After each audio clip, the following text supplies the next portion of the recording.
అందరికీ బాగా ఆకలిస్తున్నట్టుంది. క్షమించాలి, కార్యక్రమం దాదాపు గంట సేపు ఆలస్యంగా ప్రారంభమైంది. వేదిక మీద ఉన్న పెద్దలందరికీ పేరు పేరున నా హృదయపూర్వక నమస్కారాలు. ఈరోజు ఈ మెగా టీచర్ మన మెగా పేరెంట్ టీచర్ మీటింగ్ చూస్తే నాకు చిన్నప్పుడు నా స్కూల్ గుర్తొస్తుంది. అప్పుడు కూడా మాకు ఇట్లా పేరెంట్ టీచర్ మీటింగ్లు ఉండేది. మా అమ్మ వచ్చేది. అప్పటికే గౌరవ ముఖ్యమంత్రి గారు రాష్ట్రానికి టీచర్, అందుకే ఆయన ఎప్పుడు రాలేదు. బహుశా ఇది మొదటిసారి అనుకుంటా గౌరవ ముఖ్యమంత్రి గారు పేరెంట్ టీచర్ మీటింగ్ వస్తాం. మీ ప్రోత్సాహంతో సార్ ఈరోజు ఆంధ్ర రాష్ట్రంలో మొత్తంలో చూస్తే సంక్రాంతి పండుగ ముందు వచ్చిన వాతావరణం ఈరోజు ఉంది. పిల్లల్లో నాకు దేవుడు కనిపిస్తారు. నేను ఎప్పుడు పిల్లలను చూస్తే నాకు మా అబ్బాయి దేవాంశ్ గుర్తొస్తాడు. అందుకే నాకు ఎంత పని ఒత్తిడున్నా పాదయాత్రలో కూడా కొంచెం ఆలస్యంగా నడుస్తుంది కార్యక్రమం అనుకున్నా పిల్లలు వస్తే మటుకు ఆగేవాడిని, వాళ్ళతో మాట్లాడేవాడిని, వాళ్ళతో ఆడుకునేవాడిని. పిల్లల భవిష్యత్తు బంగారంలాగా తయారు చేసే అవకాశం నాకు ఇచ్చిన గౌరవ ముఖ్యమంత్రి గారికి ఈ సభాముఖంగా నా హృదయపూర్వక ధన్యవాదాలు తెలుపుకుంటున్నాను. అమ్మ నాన్న జన్మిస్తే విద్యా విలువలు ఉపాధ్యాయులు నేర్పిస్తారు. లీడర్ అయినా, ఆఫీసర్ అయినా, రాజకీయ నాయకుడైనా, లాయర్ అయినా అందరూ ఉపాధ్యాయుల దగ్గరనే చదువుకున్నవారు. Education as a tool for social change అని మహాత్మా గాంధీ గారు చెప్పారు. అది బలంగా నమ్మే వ్యక్తి గౌరవ ముఖ్యమంత్రి చంద్రబాబు నాయుడు గారు. చంద్రబాబు నాయుడు గారు నాకు విద్యాశాఖ అందించినప్పుడు చాలా స్పష్టంగా చెప్పారు. ఆంధ్ర రాష్ట్రమే భారతదేశానికి ఒక ఆదర్శంగా, అంటే ఒక మోడల్గా నిలబడాలని ఆదేశాలు జారీ చేశారు. ఈరోజు ఈ మెగా పీటీఎం అనేది తొలి అడుగు. ఈ మెగా పీటీఎం ద్వారా ఉపాధ్యాయులు, విద్యార్థులు, తల్లిదండ్రులు, పాఠ విద్యార్థులు అందరి మధ్యలో ఒక బంధం ఏర్పడే అవకాశం. ప్రభుత్వ విద్యా వ్యవస్థ బాగుపడాలంటే మనందరం దాంట్లో భాగస్వామ్యం అవ్వాలి. ఇదే లక్ష్యంతో రాష్ట్ర వ్యాప్తంగా మొదటిసారి ఏ రాష్ట్రంలో జరిగిన విధంగా ఒకే రోజు నాడు మెగా పీటీఎం మీటింగ్ మనం ఏర్పాటు చేసుకుంటున్నాం.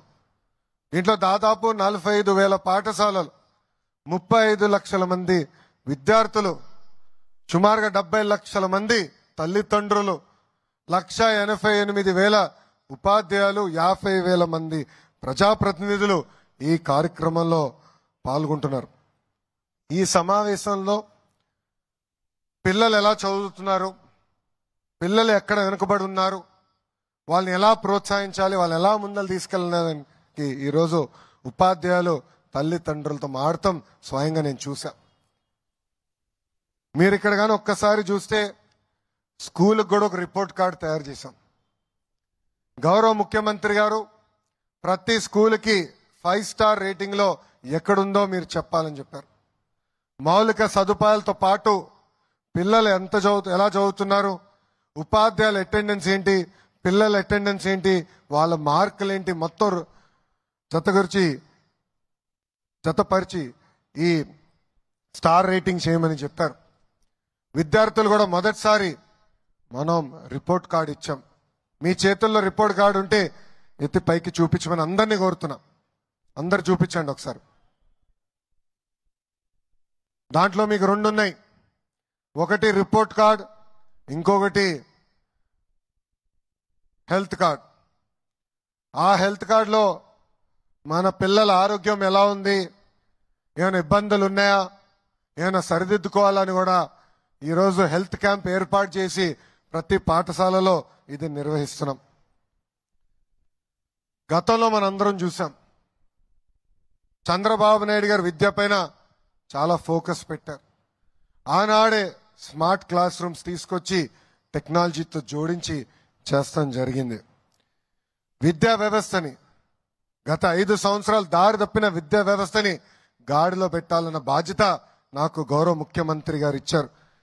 విద్యాశాఖ అంటే ఎన్నో సవాళ్ళు, సంఘాలు ఉంటాయి, ఒక నిర్ణయం తీసుకోవాలంటే పిల్లల భవిష్యత్తు దానిపైన ఆధారపడి ఉంటుంది. నేను విద్యాశాఖ మంత్రి అవుతున్నానంటే 99% మంది నాకు మెసేజ్ పెట్టి ఆ శాఖను ఎందుకు తీసుకుంటున్నావు అని అడిగారు. ఆ రోజే నేను అనుకున్నా, అబ్బా ఇది అద్భుతమైన శాఖ, ఇక్కడ నా అవసరం ఉంది, ఒక ఛాలెంజ్ గా తీసుకుని వ్యవస్థని సెట్ చేస్తానని మనసులో అనుకున్నాను. గతంలో చూసాం, ప్రతి కార్యక్రమంలో పార్టీ రంగులుండేది, ప్రజాప్రతినిధులు రాజకీయ నాయకులు ఫోటోలు ఉండేది. గౌరవ ముఖ్యమంత్రి గారు చెప్పి అన్నిట్లో ఫోటోలు తీసేశాం. ఈ రోజు మీరు చూస్తే మీకు ఇచ్చే రిపోర్ట్ కార్డులో ఎవ్వరి ఫోటోలు లేవు. రాబోయే సంవత్సరం ఇచ్చే పుస్తకాల్లో రాజకీయ నాయకుల ఫోటోలు ఉండవు, పార్టీ రంగులు ఉండవు. అంతేకాదు, పాఠశాలలో ఏమైనా సంక్షేమ కార్యక్రమాలు చేయాలంటే పెద్దల పేరు పెడతాం జరిగింది. దాంట్లో భాగంగా డాక్టర్ సర్వేపల్లి రాధాకృష్ణ గారి పేరుతో స్టూడెంట్ కిట్లు ఇస్తున్నాం. ఇంకో పక్కన డొక్క సీతమ్మ గారి పేరుతో మధ్యాహ్న భోజనం కూడా మన ప్రభుత్వం ఈరోజు అందిస్తుంది. ఇంకా మన ప్రభుత్వం కూడా ఒక నిర్ణయం తీసుకుంది, ఉపాధ్యాయులు చదువులు చెప్పాలి, అది వాళ్ళకున్న ఏకైక బాధ్యత. అంతేగాని మరుగుదొడ్లు ఫోటోలు తీస్తాం, భోజనాల దగ్గర ఫోటో తీస్తాం, ఇవన్నీ ఆపేసేయమని నేను ఇప్పటికీ అధికారులు కూడా ఆదేశాలు జారీ చేస్తాం జరిగింది. అంతేకాదు, మన ప్రభుత్వం ఏర్పడిన వెంటనే 16,300 ఉపాధ్యాయుల పోస్టులు భర్తీ చేసడానికి మెగా డిఎస్సి కూడా ప్రకటించాం. వచ్చే 6 నెలల్లో ఆ ప్రక్రియ కూడా పూర్తి చేస్తాము. ఉపాధ్యాయుల పిల్లలకు అందించే బాధ్యత కూడా మన ప్రభుత్వం తీసుకుంటుందని ఈ సభాముఖంగా హామీ ఇస్తున్నాం. ఇంకా Andhra model of school education మనం రూపొందించుకుంటున్నాం. పిల్లలు కాదు, పిడగలను తయారు చేసే బాధ్యత మీ లోకేష్ తీసుకుంటాడని ఈ సభాముఖంగా రాష్ట్ర వ్యాప్తంగా ఉన్న తల్లిదండ్రులందరికీ నేను హామీ ఇస్తున్నా. కేజీ నుంచి పీజీ వరకు కరికులం ని బలోపేతం చేస్తున్నాం. చదువుతో పాటు నైతిక విలువలు చాలా చాలా అవసరం. ఈరోజు నేను కొన్ని విషయాలు చెప్పాలనుకుంటున్నా. మనం మాట్లాడుతూ గాజులు తొడుక్కున్నావా అంటారు. లేదంటే ఇంట్లో ఎవరైనా ఏడుస్తుంటే అమ్మాయిలాగా ఏడవద్దు అంటారు. అది కరెక్ట్ కాదు. అది ఎప్పుడు చెప్పినా నాకు చాలా బాధ కలుగుతుంది. సమాజంలో మార్పు రావాలంటే మన ఇంటి నుంచే ఆ మార్పు మొదలవుతుంది. అందుకే పుస్తకాల్లో కూడా మహిళల్ని గౌరవిస్తాం కానివ్వండి, ఇంటి పనులు కూడా సమానంగా ఇద్దరు చేయాలనేది పుస్తకాల్లో పెట్టబోతున్నాం. వచ్చే సంవత్సరం నుంచి అది కూడా చేస్తున్నాం. ఇంతేకాకుండా ఆడ మగ సమానం అనేది పిల్లలకి పాఠశాలల్లోనే నేర్పిస్తామని ఈ సభాముఖంగా తల్లిదండ్రులందరికీ నేను హామీ ఇస్తున్నా. ఇప్పుడే గౌరవ ముఖ్యమంత్రి గారు చెప్పినట్లు పిల్లల్లో నైతిక విలువలు చాలా చాలా అవసరం. ఇది అనేక సార్లు గౌరవ ముఖ్యమంత్రి గారు నాకు చెప్తాం జరిగింది. ఇప్పుడే పెద్దలు చెప్పినట్లు నేను అమెరికాలో చదివా, స్టాన్ఫర్డ్లో ఎంబీఏ చేశా.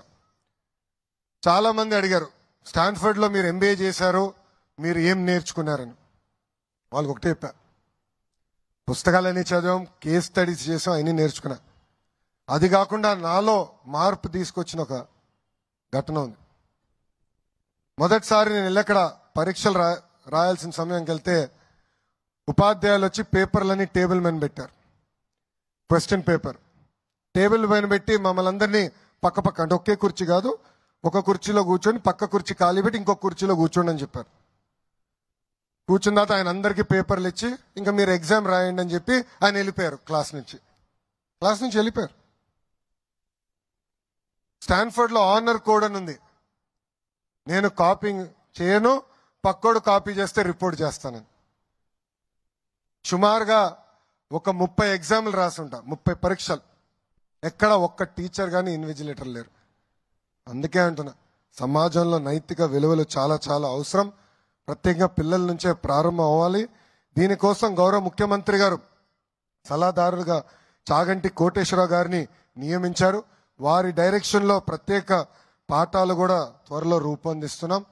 దీంట్లో భాగంగా లైఫ్ స్కిల్స్, సివిక్ అవేర్నెస్, ఆటలు పాటలతో పాటు పిల్లల్ని చదివించే బాధ్యత మేము తీసుకుంటున్నాం. ఇంకా విద్యార్థులు సామర్థ్యాన్ని పరీక్షించేదానికి, తెలుసుకునేదానికి డిజిటల్ క్లాస్ రూమ్స్ కేవలం ఏదో టీవీ పెడతాం కాదు, టెక్నాలజీతో జోడించి డిజిటల్ క్లాస్ రూమ్స్ త్వరలోనే ల్యాబ్స్ కూడా ఏర్పాటు చేయబోతున్నాం. ఇంకా మీ పిల్లలు టెక్స్ట్ బుక్లో ఏం చదువుతున్నారని కాకుండా చదివింది ఎంతవరకు వాడగలుగుతున్నారు, రోజువారీలో ఎట్లా వాడగలుగుతున్నారు దానిపైన కూడా తల్లిదండ్రులకి మేము తెలియజేస్తాం. అన్ని పాఠశాలల్లో tables, leak proof class rooms, తాగునీరు, మౌలిక వసతులు కూడా అందిస్తాం. విద్యాశాఖలో ఏ నిర్ణయం తీసుకున్నా అందరితో మేము చర్చిస్తాం, ఉపాధ్యాయులతో చర్చిస్తాం. త్వరలో తల్లిదండ్రులు కూడా ఒక యాప్ ఇస్తాం. దాని ద్వారా మీ అభిప్రాయాలు కూడా తెలుసుకున్న తర్వాతనే అవి అమలు చేస్తాం. అమలు చేసే సమయంలో లోటుబాటు ఉంటే సరిదిద్దుకునేందుకు కూడా మీ ప్రభుత్వం సిద్ధంగా ఉందని ఈ సభాముఖంగా మీ అందరికి తెలుపుకుంటున్నాను. ఇంకో ముఖ్యమైన విషయం ఇప్పుడే తమ్ముడు చెప్పాడు, డ్రగ్స్ వద్దు బ్రో అని. డ్రగ్స్ గంజాయి వల్ల ఒక తరం నాశనం అవుతుంది. స్వయంగా నేను యువగలం పాదయాత్ర చేసినప్పుడు చాలా తల్లులను కలిసా. వాళ్ళు నన్ను కలిసి వాళ్ళ బాధలు చెప్పుకున్నారు. ఎవరో పిల్లలు దారిలో నడుచుకుంటా ఇంటికి వెళ్తుంటే ఒకడు వచ్చి డ్రగ్స్ అలవాటు చేశారని. ఒక తల్లి అయితే ఆమెకి 3 కూతురున్నారు. పెద్ద కూతురిని గంజాయికి అలవాటు చేసి శారీరకంగా 30 రోజులు వాడుకున్నారు వాళ్ళు. ఆ తల్లి నాకు చెప్పింది ఇప్పుడు కూడా నాకు బాగా గుర్తుంది. అందుకే గౌరవ ముఖ్యమంత్రి గారు కోరితే కేబినెట్ సబ్ కమిటీ ఏర్పాటు చేశారు. ఈగల్ పేరుతో ఒక ప్రత్యేక టాస్క్ ఫోర్స్ చేశారు. ఈ డ్రగ్స్ ఎక్కడ పండిస్తున్నారో, ఎక్కడ ప్రాసెస్ చేస్తున్నారో, ఎక్కడ తయారు చేస్తున్నారో ముఖ కంఠంతో యుద్ధం మనం ప్రకటించుకున్నాం. కానీ దీంతో పాటు ఇక్కడున్న విద్యార్థులందరూ కూడా కోరుతున్నాం, డ్రగ్స్కి గంజాయికి దూరంగా మనందరం ఉండాలి. మీరందరూ సినిమా చూడాలంటే థియేటర్కి వెళ్తారు, అవునా కాదా? థియేటర్కి వెళ్తారు. అక్కడ సినిమా వేసే ముందల ఒక వ్యక్తి వస్తారు. అతని పేరు గుర్తుందా? గట్టిగా చెప్పండి. ముఖేష్. అందరికీ గుర్తుంది. ముఖేష్కి క్యాన్సర్ వస్తుంది. క్యాన్సర్తో చాలా బాధపడుతూ ఉంటాడు, మాట్లాడలేకపోతారు. వాళ్ళ తల్లిదండ్రులు ఇబ్బంది పడుతూ ఉంటారు, భార్య ఇబ్బంది పడుతూ ఉంటారు. డ్రగ్స్ గంజాయి దానికన్నా దారుణమైంది. అందుకే డ్రగ్స్ వద్దు బ్రో, డోంట్ బి ముఖేష్ అని ఈ సభాముఖ విద్యార్థులందరినీ నేను కోరుతున్నా. చివరిగా విద్యా వ్యవస్థలో కొత్త విధానాలు మేము తీసుకొస్తున్నాం. గౌరవ ముఖ్యమంత్రి గారి ఆదేశాల మేరకు రాబోయే 4 సంవత్సరాల్లో అన్ని ప్రభుత్వ పాఠశాలలను అభివృద్ధి చేయమని చెప్పారు. అన్ని పాఠశాలల్లో కనీసం 4 స్టార్ రేటింగ్ తీసుకురమని గౌరవ ముఖ్యమంత్రి గారు మాకు ఆదేశాలు జారీ చేశారు. తూచా తప్పకుండా అది సాధిస్తాం. కానీ అన్నీ చేయాలంటే ఉపాధ్యాయుల సహకారం నాకు చాలా చాలా అవసరం.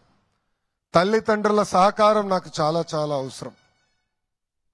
ఒక మిషన్ మోడ్లో మేము ఈ కార్యక్రమం చేపడుతున్నాం. అందుకే రాబోయే రోజుల్లో మీ అందరి ఆశీస్సులు, సహకారం నాకు లభిస్తుందని ఈ సభాముఖంగా కోరుకుంటూ, నాకు ఇంత అద్భుతమైన అవకాశం ఇచ్చిన బాపట్ల హై స్కూల్కి, అదేవిధంగా ఇక్కడున్న ఉపాధ్యాయులకి, తల్లిదండ్రులకి, అధికారులందరికీ పేరు పేరున నా హృదయపూర్వక ధన్యవాదాలు తెలుపుకుంటూ మీ అందరి దగ్గర నుంచి సెలవు తీసుకుంటున్నాను. అందరికీ నమస్కారం. జై హింద్. ధన్యవాదాలు సార్.